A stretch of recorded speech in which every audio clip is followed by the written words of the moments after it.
30 minutos de Flamengo, o podcast do Globo 100% dedicado ao torcedor rubro-negro.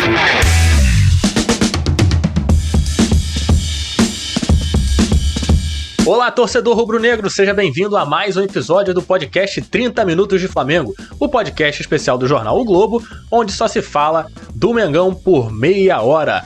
Hoje vamos discutir como é que foi esse turno do Flamengo no Brasileirão.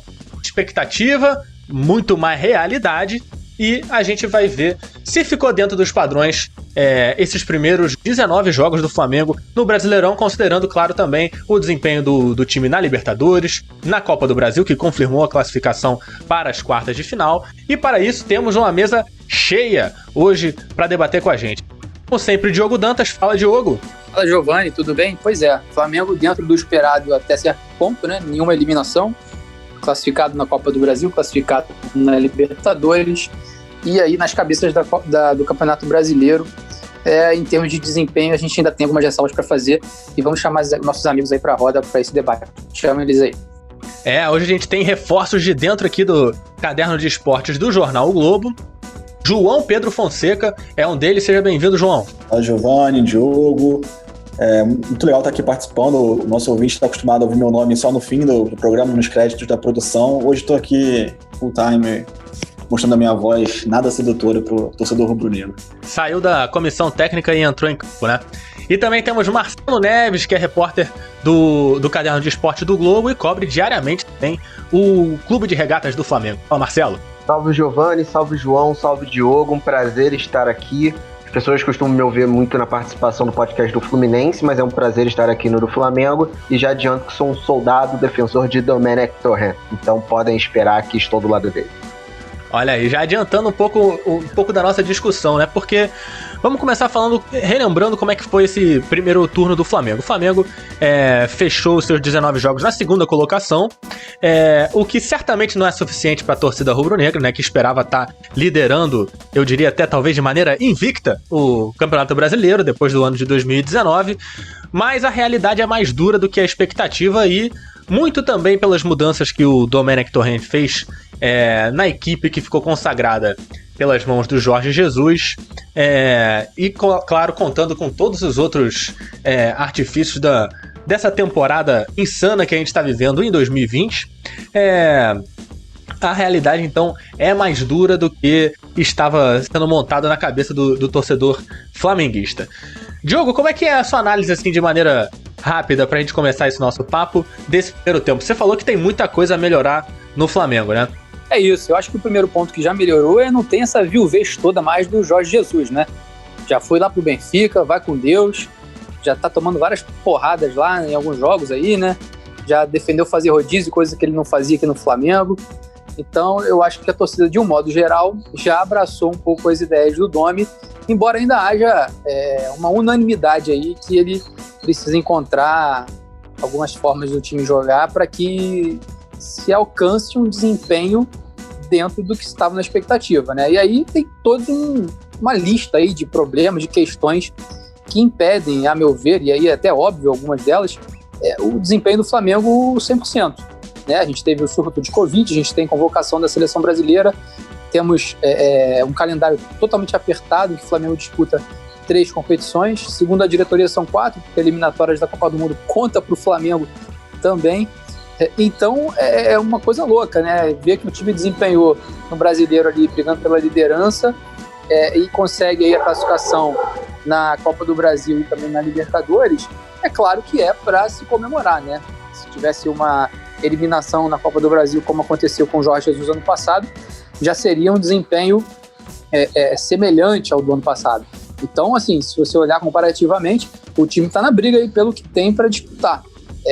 Não como em 2019, só a Libertadores e o Brasileiro, né, entre aspas, digamos assim. Então acho que num primeiro momento tem que se passar uma mensagem de que as frentes todas estão em disputa e o time está bem nelas, embora haja aí na parte do desempenho o que se comentar e o que se ressalvar. Eu acho que um primeiro comentário é isso, né? O torcedor está ainda podendo zoar os adversários que só estão disputando o Campeonato Brasileiro, né? Pois é. E vendo aqui a tabela enquanto a gente conversa, o Flamengo ele só perdeu 4 jogos no Brasileirão. e só não perdeu menos que o Grêmio, que perdeu 3 partidas, e o São Paulo, que perdeu 2. Mas esses 2 times ainda têm jogos a completar dentro desse turno do Brasileirão. O grande problema, e aí já vou chamar a participação do Marcelo, é que o Domi tem sido questionado porque essas 4 derrotas foram muito doídas pro Flamengo, né? E a maioria delas, de alguma maneira ou de outra, entrou na conta do Domi, né? A estreia contra o Atlético Mineiro, depois contra o Atlético Goianiense, aquela goleada, mas agora nos últimos dias, outra goleada também para o São Paulo. Como é que você vê isso, Marcelo? Giovanni, você falou bem, são 4 derrotas, não é um dos times que mais perde no Campeonato Brasileiro, e 2 das derrotas, 50% delas, foram nos primeiros jogos do Domi, quando ele ainda estava conhecendo o elenco, quando ele recém tinha chegado ao Flamengo, quando ele ainda estava entendendo as peças do que estava acontecendo. 2 derrotas num turno inteiro, já com a normalidade estabelecida, é de se aplaudir. Com todo respeito, mesmo que ainda exista uma comparação evidente com o Jorge Jesus, porque é impossível de 2019 para 2020 não ter, vindo de um treinador estrangeiro que nunca tinha trabalhado no Brasil antes, que sequer falava português fluente, cara, mostra algum mérito do nome. Eu acho que essa reação, essa crítica que existe em cima dele é muito mais pelo que se espera do que pelo que se está entregando. O Flamengo sofre pela expectativa e não necessariamente pelo resultado, porque os resultados estão vindo, mas a expectativa era tão grande que ele acaba amargando um pouco dessa crítica por causa disso. Eu como torcedor também estou convencido do trabalho do Domi. E você, João? Eu acho o trabalho interessante, mas é impossível discutir isso sem considerar o contexto. E o Domi bate nessa tecla, ele tem razão nesse ponto, que a comparação em relação ao que o Jorge Jesus enfrentou é de fato injusta. O Jorge Jesus teve um tempo para começar, para implementar as suas ideias antes de começar a jogar. O Domi não tem isso, e o Domi não tem nenhum descanso, né? O Flamengo joga às vezes 3 vezes na semana, rolou já no mês passado. O que eu acho também que existe é um pouco de frustração em relação ao desempenho, porque o Flamengo está evoluindo, tem sinais claros de muita criação ofensiva, a produção ofensiva do time está melhorando muito, mas o time ainda não e aí não precisa ser como era o Flamengo do Jorge Jesus, mas ele não tem a mesma exuberância e até eficiência se você considerar o aspecto defensivo, que é uma coisa que tem preocupado mesmo, porque o Flamengo toma muitos gols, e toma gols por falhas individuais, né, que isso deixa o Domi mais desesperado, mas também toma gols por questões estruturais, digamos assim. Então, se você olhar o copo meio cheio, você pode pensar que apesar de todos esses problemas, surto de Covid, convocação e falta de tempo para treinar, o Flamengo está na liderança, na verdade vice-liderança, empatado em pontos com o líder internacional. O copo meio vazio é que o torcedor esperava que o Flamengo tivesse uma gordura, talvez, em relação aos seus rivais, que não tem, né? Se você pensar que o Fluminense está 3 pontos atrás, acho que o torcedor rubro-negro esperaria o Flamengo com uma campanha um pouco mais interessante que a do Fluminense. É isso. Mas e como você falou também, olhando essas duas, tendo essas duas visões, né, uma mais positiva, outra mais negativa, se o Flamengo perdeu só 4 jogos e realmente um número pequeno, o Flamengo tomou muitos gols mesmo. São 25, né, nesses primeiros 19 jogos, média de mais de um gol sofrido por jogo, e entre os 8 principais times ali na tabela, o Flamengo é o mais vazado, né? Só chega depois o Sport com 26 gols sofridos, mas ninguém quer comparar com o Sport de Recife.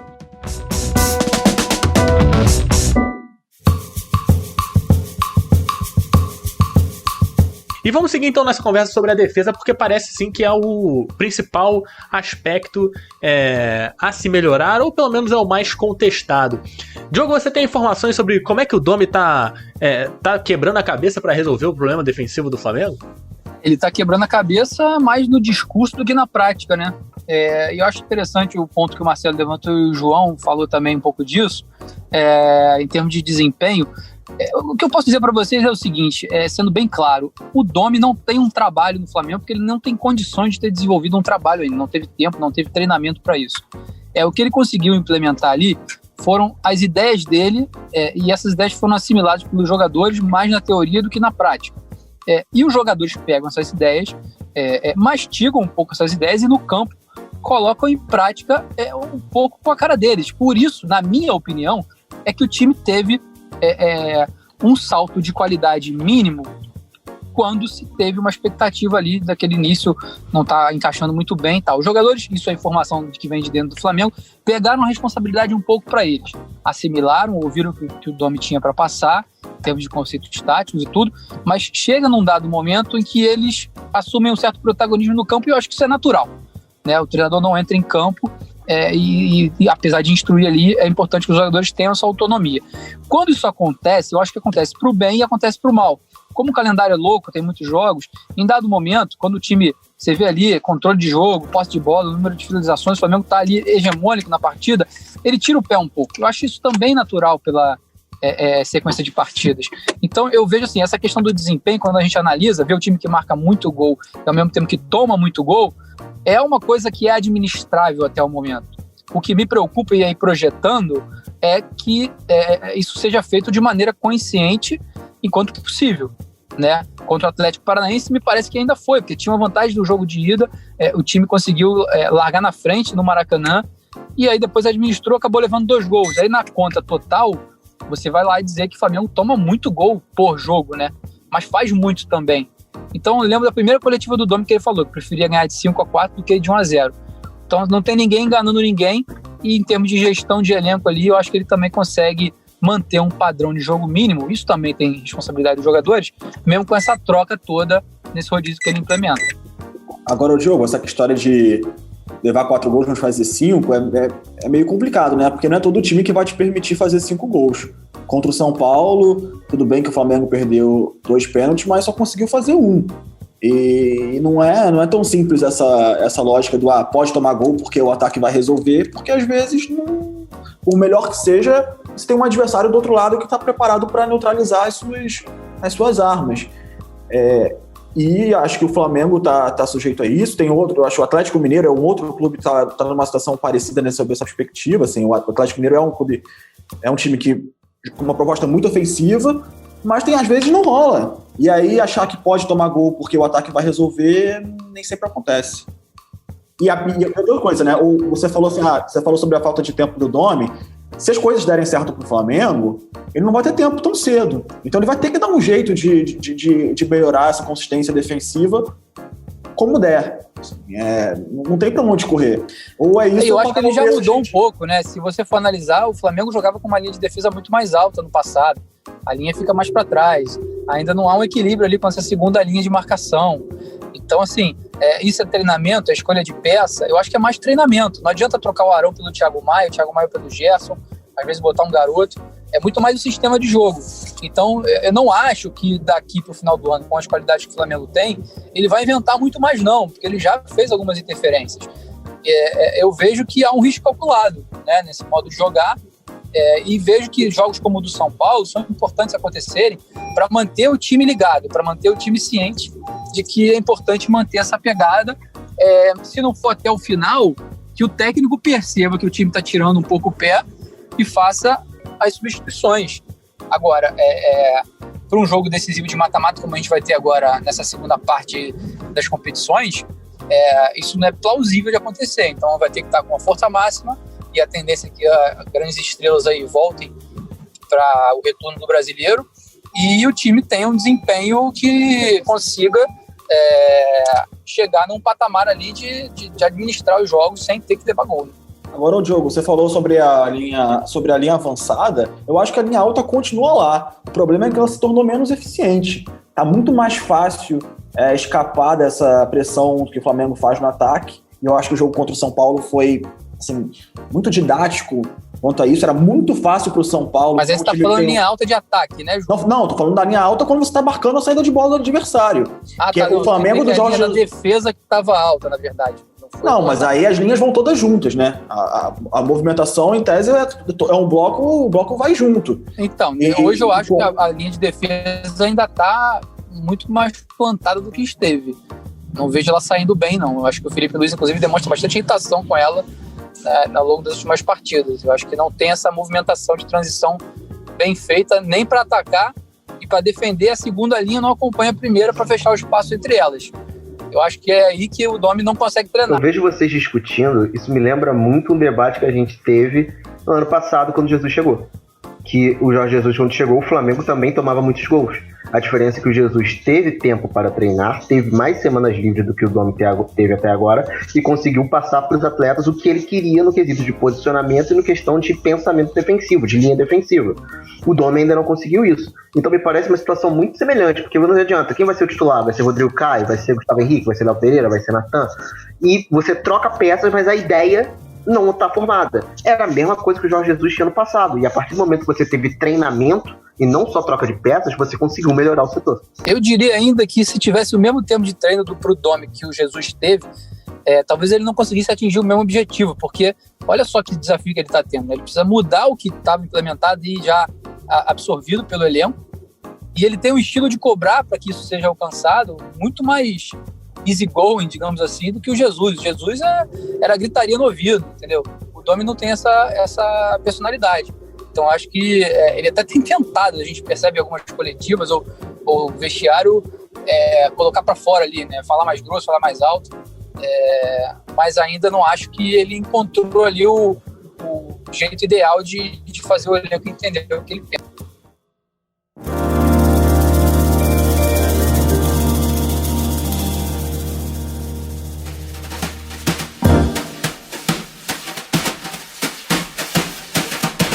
A gente discutiu um pouco então do que aconteceu com o Flamengo nesse primeiro semestre, entre aspas, né? Primeiro semestre que dura aí praticamente 11 meses nesse 2020 longo que a gente está vivendo. Mas vamos falar agora sobre o que vai acontecer logo depois do quadro do colunista Igor Siqueira, O Dinheiro Fala Mais Alto.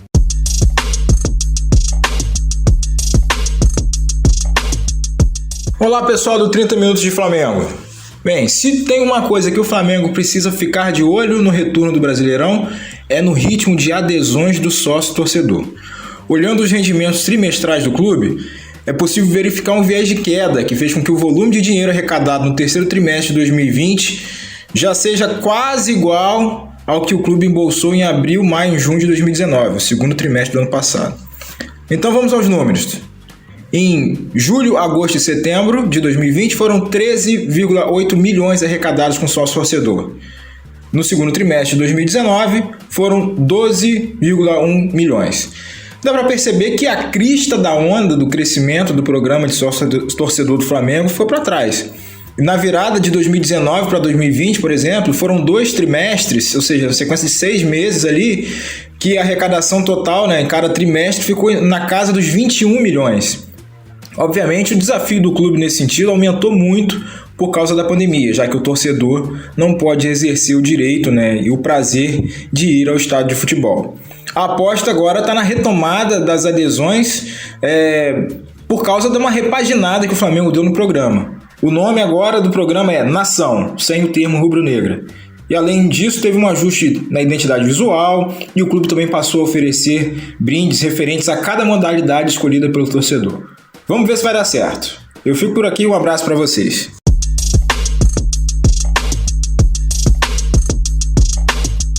Bom, agora faltam mais 19 jogos no Brasileirão, sem falar dos jogos nas Copas, na Copa do Brasil, na Libertadores. E conforme o Flamengo for avançando, se avançar, porque tá nas quartas da Copa do Brasil, que vão ser decididas antes ainda das oitavas da Libertadores, esse calendário vai entrar 2021 adentro e a gente só vai ver os estágios finais, depois do ano novo.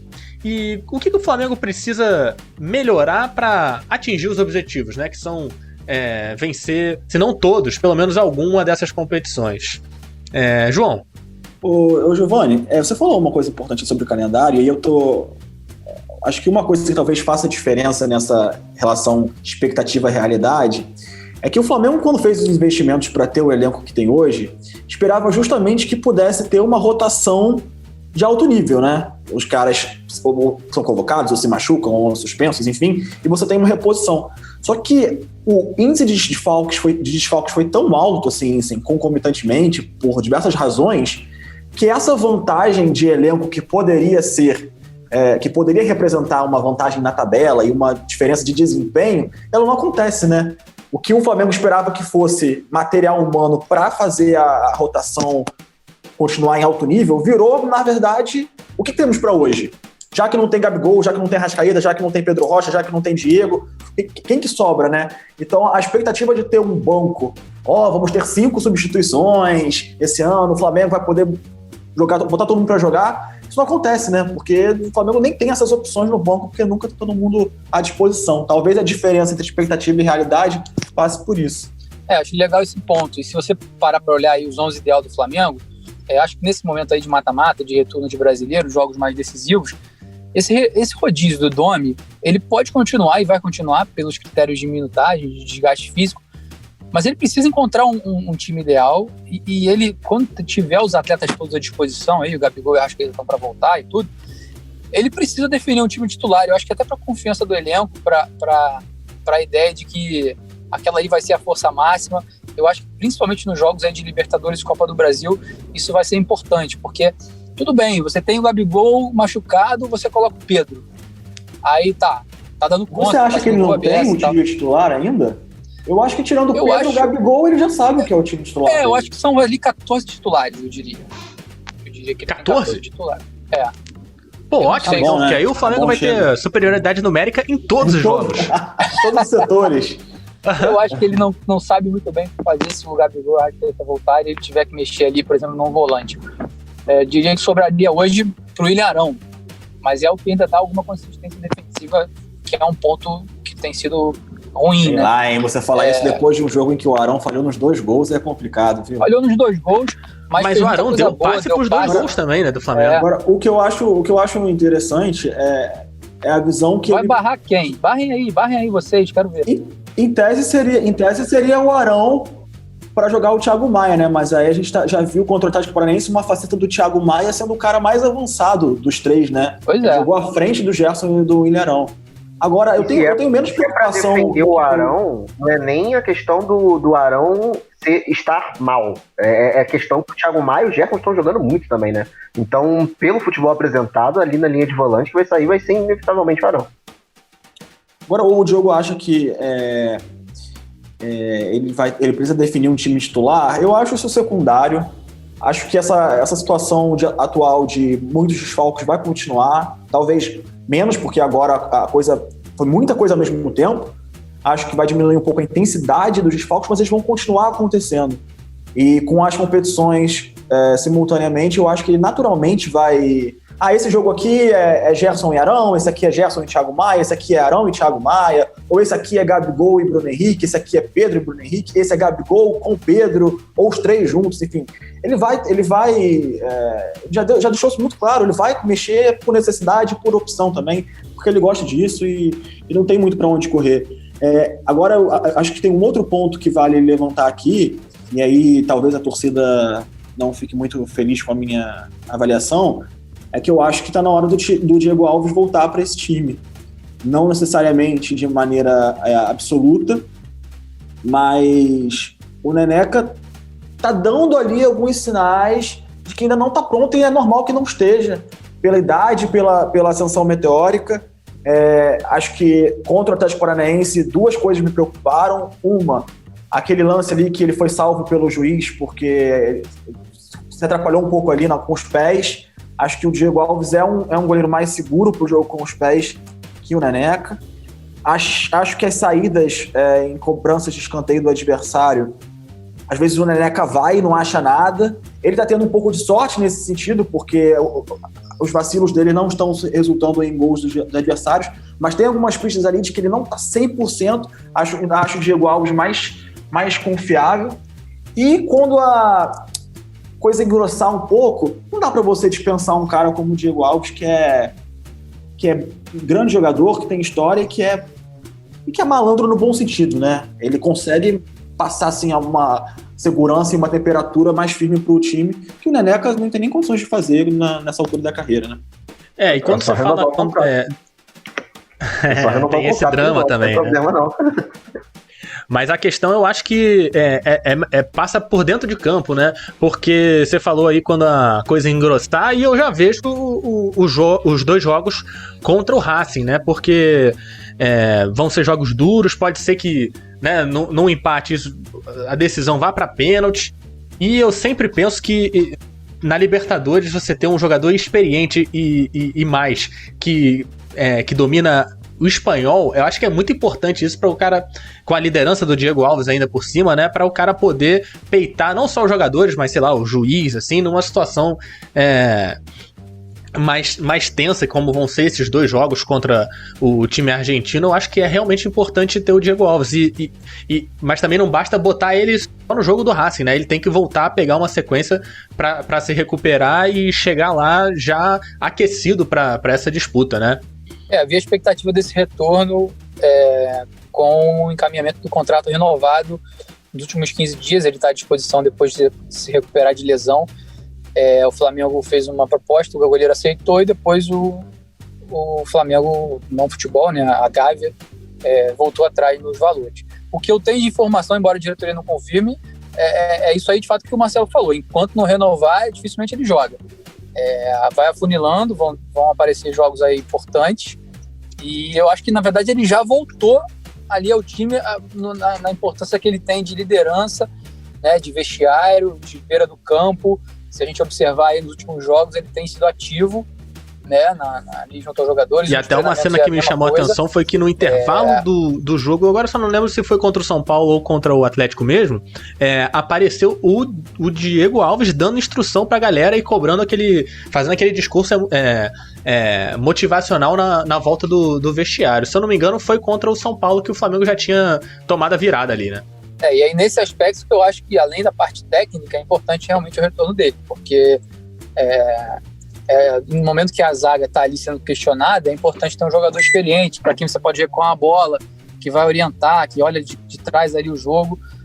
Nessa daí eu vou concordar com o João, mas vou dizer que é uma coisa complicada, porque o contrato vai até dezembro, né, e as competições vão ter os seus jogos, né, definitivos agora, eliminatórios, em novembro e dezembro, depois do ano que vem também.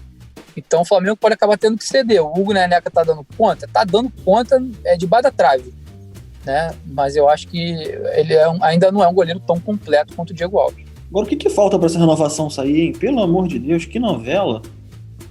Acerto salarial, basicamente. O jogador diz que tem proposta de fora, pode sair livre em janeiro, então para o Flamengo mantê-lo, renovar, vai ter que negociar uma luva boa aí. Não é simplesmente o aumento que ele pede, né? No aumento está embutido ali aquela famosa luva, aquela premiação pela renovação, e a diretoria tenta usar o fator Neneca a seu favor, né? Já que o garoto está bem, para esticar um pouco mais essa corda. Está com situações financeiras minimamente equacionadas, mas tem aí perspectiva de pegar empréstimo para poder fazer seus pagamentos em dia. Tem premiações atrasadas com os jogadores também, a gente já noticiou isso essa semana. Então, assim, não é uma situação muito confortável, é uma folha salarial muito alta, já passa de 20 milhões.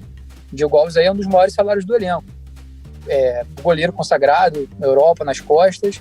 Então, eu acho que vão acabar cedendo um pouco, e acho que ele deve permanecer por uma questão ali de grupo, de ambiente de grupo, rescaldo dentro do time campeão de 2019. Mas acho que o Flamengo está jogando ali com as armas que tem para poder não ceder no. Eu queria só alertar o Flamengo aqui, quem sou eu, né? Mas queria só trazer um ponto aqui, que é o risco de o Neneca chamar a atenção de alguém lá fora, aí vai o Diego Alves e o Flamengo fica sem ninguém. Sem ninguém não, vai ter César e vai ter Gabriel. Só botar eles aí nos jogos da Libertadores. Ah, beleza. Por isso mesmo que o Flamengo já negocia a renovação com o Hugo para aumentar a multa, salário, até 2025. Em paralelo, ele quer fechar o Diego Alves primeiro. A intenção da diretoria é não fazer como se estivesse competindo as renovações, né? Não, Diego, você não quer aceitar? Então vamos renovar com o garoto. Eles têm essa preocupação ali, até pelo ambiente também, para não gerar essa competição, além da questão do campo. Mas eu acho que, assim, outras posições também a gente pode debater aí, somente na defesa ali, né, de quem deveria jogar nesse rodízio todo que está sendo feito. Não é só uma questão do goleiro, é uma questão de toda a linha de defesa.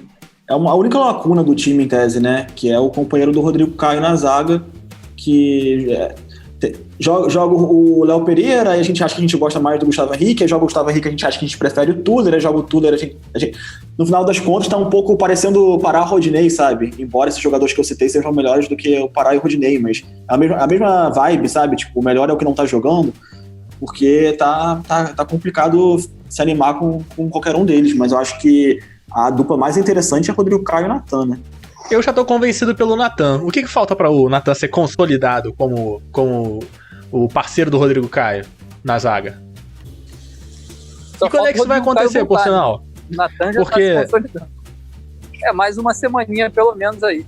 Talvez o jogo contra o Atlético ele já pudesse ser relacionado, ainda já treina no campo, mas ainda eu diria que de 5 fases aí de recuperação que o Flamengo trata os jogadores, ele tá ali da fase 4 ainda.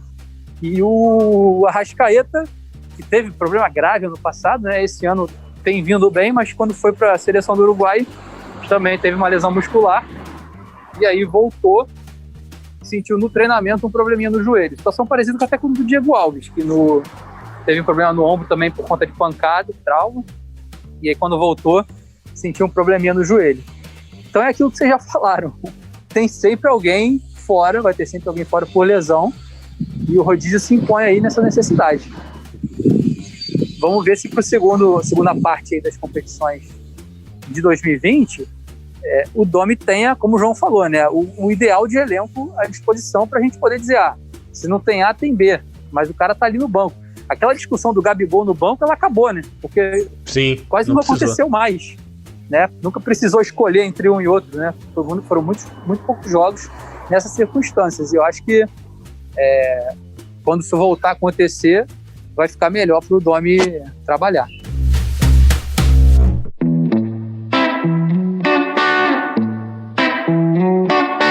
Para a gente discutir um campeonato inteiro, aliás, vários campeonatos, né?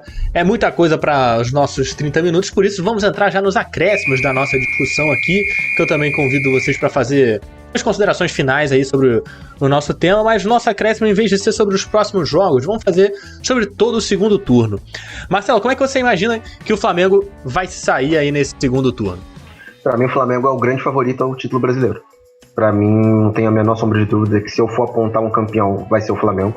Não posso cravar, porque obviamente futebol não tem como cravar essas coisas, mas apesar de todos os pesares, apesar de todos os poréns, mesmo com todas as dificuldades, mesmo assim eu sigo bancando. O Flamengo é o principal candidato a ser o campeão brasileiro. Eu acredito que o Domi vai ter que lidar com lesão, com problema muscular, com problema de calendário, tem a Libertadores que ele vai ter uma pressão para ir longe. Então, apesar de tudo que a gente destaca, o Flamengo ainda tem a mesma pontuação do Internacional, que é o líder, quase assumiu a liderança, já tem 2 rodadas, e para mim parece ser uma questão de tempo para o Flamengo ser líder, e aí, consequentemente, ser campeão. Não vai ser fácil, mas o Flamengo, mesmo com todos os problemas, segue como favorito ao título. Rapaz, depois me dá uma aula de como ter essa confiança aí, porque gostei. Acho que a torcida também gostou de ouvir essa confiança, porque às vezes é o que falta a torcida do Flamengo ouvir, que vai dar tudo certo. João Pedro. Olha, eu vou ser um pouquinho menos confiante. Eu ainda acho que o Flamengo é o favorito também ao título brasileiro, mas ele é menos favorito do que era quando o campeonato começou. E aí não só pela circunstância da tabela, obviamente, mas por desempenho, porque a coisa ainda precisa melhorar para a gente conseguir ter a firmeza que a gente tinha no ano passado, quando chegou o momento ali que a gente tinha certeza de que o Flamengo seria campeão e só foi aumentando a gordura. Esse ano eu acho que criar gordura não vai ser fácil não, talvez seja um campeão um pouco mais ali na conta, mas eu acho que o Flamengo ainda é favorito em relação à concorrência. Diogo, seus comentários finais e a previsão aí para o segundo turno. Bom, então, são 3 competições aí em que os adversários vão começar a estar afunilando aí também nas decisões de priorizar torneio A, torneio B. O Flamengo tem mantido esse discurso de hegemonia, que é ganhar tudo, já ganhou 3 campeonatos esse ano aí de 2020 e quer finalizar a temporada de 2021 com mais 3. Eu vejo como o João, assim, em termos de brasileiro, uma situação muito mais apertada, embora eu acho que no brasileiro é que essa sobra de elenco vai fazer a diferença. É aí que o time vai poder, no somatório de rodadas ali, fazer valer o seu melhor elenco. A Libertadores, os times argentinos, enfim, os sul-americanos no geral, Tem uma situação complicada, tem tradição, mas estão numa situação complicada. Eu acho que o Flamengo consegue avançar bem para chegar aí pelo menos a uma semifinal, mas pode ter um Boca aí pela frente nas quartas aí, interrompendo a trajetória. E a Copa do Brasil, vejo que dessa vez, diferente do ano passado, tem tudo para também chegar lá na frente, na final. Eu acho que dá ainda para as 3 competições, mas vai passar muito pelo time, por algumas peças voltarem de lesão e viverem momentos parecidos com o que viveram no ano passado. Acho que não é só a boa fase do Pedro que vai garantir o 2020 e 2021 do Flamengo, não. Eu vou dar uma freada no entusiasmo de vocês e vou falar que o Flamengo não vai ser campeão do Brasileirão, então. Sei lá. Quem Só vai, acho então? isso, então. Quem vai, rapaz? Não sei, mas vou botar fé no Internacional, porque no ruim, pelo menos eu zico eles e aí a gente tem uma chance de ver o Flamengo acabar, né? Boa estratégia. Ó, Inter aí, do nosso amigo lá do Caderno de Esporte do Globo também, Renato Alexandrino. Pode comemorar, Renato. Inter, Ele vai detestar essa sua menção aí. Ele vai achar que você acabou de zicar o Inter. Boa, bem Eu, lembrado. de maneira alguma, tô só dando os parabéns aí ao campeão antecipado. Brincadeira, a gente tem muito jogo a ver, mais 19 partidas do Brasileirão. E assim como o Flamengo, o Inter também tem outras coisas pra disputar esse ano. E é uma coisa que a gente vai ver com a bola rolando em campo, né, gente? Então, a cada jogo a gente também acaba tendo que discutir outros parâmetros que a gente não imaginava sobre não só o Flamengo, sobre os outros times. E muita bola pra rolar até o final desse Brasileirão de 2020, que vai acabar, como a gente falou, só em 2021. Fim de papo do nosso 30 minutos de Flamengo de hoje. Eu queria agradecer a todos vocês que participaram aqui, João Pedro, Marcelo e Diogo. Valeu, Marcelo, Diogo, Giovanni. Um abraço. Valeu, Giovanni. Saudações rubro-negras e esperamos que no final do Campeonato Brasileiro nossas previsões não estejam tão erradas assim. Valeu, galera. Obrigado aí pela participação. Obrigado ao Giovanni. A galera que interage lá com a gente nas redes sociais também, que tem sempre comentário que acrescenta aqui no nosso debate. Até a próxima. E eu, Giovanni Sanfilippo, agradeço a você também que nos ouviu em mais este episódio. A coordenação do podcast 30 Minutos de Flamengo é de Roberto Maltic e Thales Machado. A produção é de João Pedro Fonseca, que participou com a gente hoje. E a edição é de Matheus Correia. Saudações rubro-negras a todos. Tchau, tchau. 30 Minutos de Flamengo, o podcast do Globo 100% dedicado ao torcedor rubro-negro.